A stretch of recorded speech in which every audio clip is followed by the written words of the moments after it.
Praise the lord. దేవునికి స్తోత్రము కలుగునుగాక. చేరువచ్చిన ప్రియులు, పెద్దలు, చిన్నలు, వృద్ధులు, మధ్య వయస్కులు, యవనస్తులు అందరికీ కూడా ప్రభు అయిన యేసుక్రీస్తు వారి ప్రశస్తమైన నామములో వందనాలు తెలియజేస్తూ ఉన్నాను.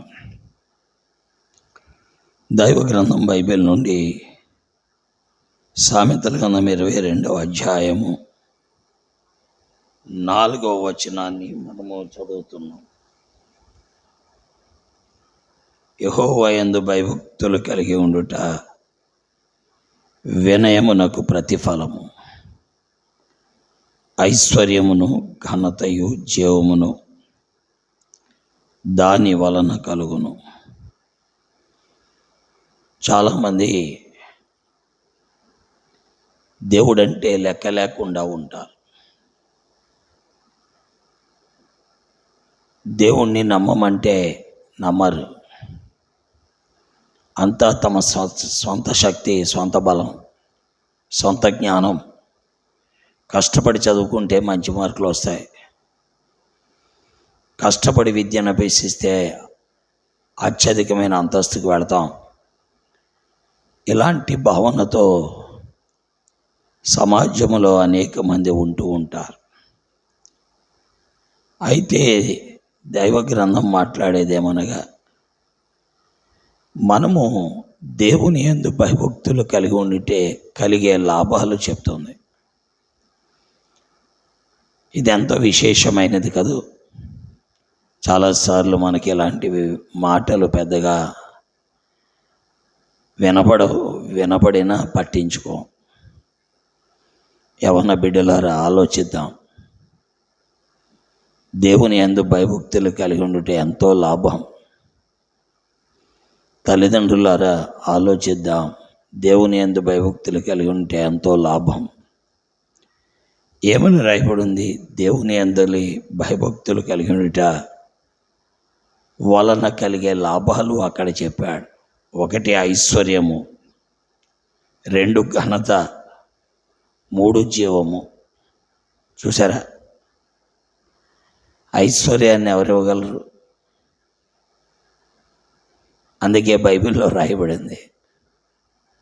ఏమని రాయబడిందండి? యెహోవా ఆశీర్వాదము ఐశ్వర్యం ఇచ్చును అని దేవుని వాక్యములో సామెతలు 10వ అధ్యాయం 22వ వచనంలో చూస్తున్నాం. యెహోవా ఆశీర్వాదము ఐశ్వర్యం ఇస్తుందంట. మరి ఐశ్వర్యం ఎక్కడ దొరుకుతుంది? ఆ దేవుని యందు భయభక్తులు కలిగి ఉండు ద్వారా. ఆ దేవుని యందు ఎవరైతే భయభక్తులు కలిగి ఉంటారో వారికి ఐశ్వర్యం కలుగుద్ది. కాబట్టి ప్రియమైన సహోదరుడా, సహోదరి, యవనస్తుడా, నీ జీవితంలో ఆలోచించుకో. ఈనాడు నీ తల్లిదండ్రులు సంపాదించిన సంపాదనతో ఎంజాయ్ చేస్తున్నావు. వాళ్ళు రేపు ఎల్లుండో రిటైర్ అయిపోతారు. ఆస్తులు వారు సంపాదించినవన్నీ కూడా అయిపోతూ ఉంటాయి. అప్పుడు నీ పరిస్థితి ఏంటి? ఆలోచించుకో. కాబట్టి చిన్ననాటి నుండి, బాల్య దశ నుండి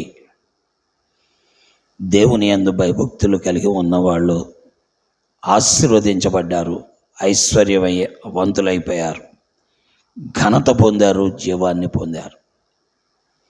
కాబట్టి ఆలోచిద్దాం. అలాంటి వారు బైబిల్లో ఉన్నారు. చిన్న వయసు నుండి దేవుని యందు భయభక్తులు కలిగి ఉన్నవారు, వారు అత్యధికమైన అంతస్తుకి వెళ్ళిపోయారు. దైవవాక్కులో దావీదు అలాంటి వాడే, యోసేపు కూడా అలాంటి వాడే,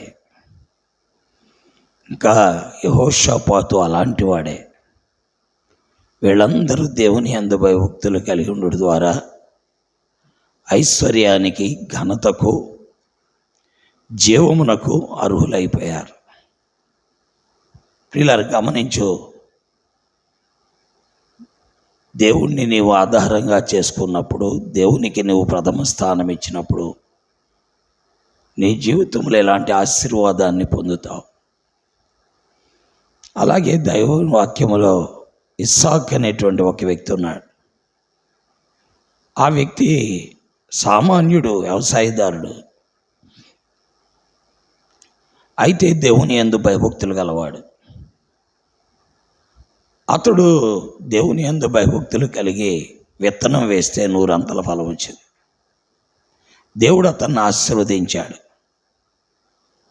అతడు మిక్కిలి గొప్పవాడే వరకు క్రమక్రమముగా ఆశీర్వదించబడ్డాడు. ఐశ్వర్యవంతుడైపోయాడు. ఎలా జరిగింది? కేవలం దేవుని యందు భయభక్తులు. వాక్యం వింటున్న ప్రియ స్నేహితుడా, సహోదరి, యవనస్తుడా, ఈనాడు ఎంతో దుర్బల స్థితి, అన్నీ ఉండి కూడా చిల్లి సంచిలో వేసిన దరిద్ర స్థితి, ఏమీ లేని పరిస్థితి. దీనికి కారణం ఏంటంటే దేవుని ఎడల భక్తి భయము లేకపోవడం. సామెతల గ్రంథం 22:4 చాలా విలువైనది. యెహోవా యందు భయభక్తులు కలిగి ఉండుట ఐశ్వర్యమునకు, ఘనతకు, జీవమునకు కారణమవుతాయి. అదే సమయంలో అట్లాంటి వాడు వినయముగా కూడా ఉంటాడు. దేవుని యందు భయభక్తులు లేనివాడు గర్విష్ఠుడిగా ఉంటాడు. పైకి ఎంతో వినయ విధేయతలతో ఉన్నట్టుగా కనబడతాడు, అయితే లోపల అహంకార బుద్ధితో ఉంటాడు. దేవుని యందు భయభక్తులు కలిగిన వాడు ఎప్పుడూ హంబుల్గానే ఉంటాడు.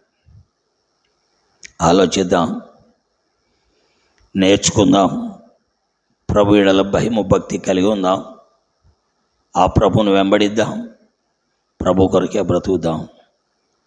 వ్యర్థమైన దాని మీద మనసు పెట్టకుండా, వ్యర్థమైన వాటి జోలికి వెళ్లకుండా ప్రభు వైపు చూద్దాం.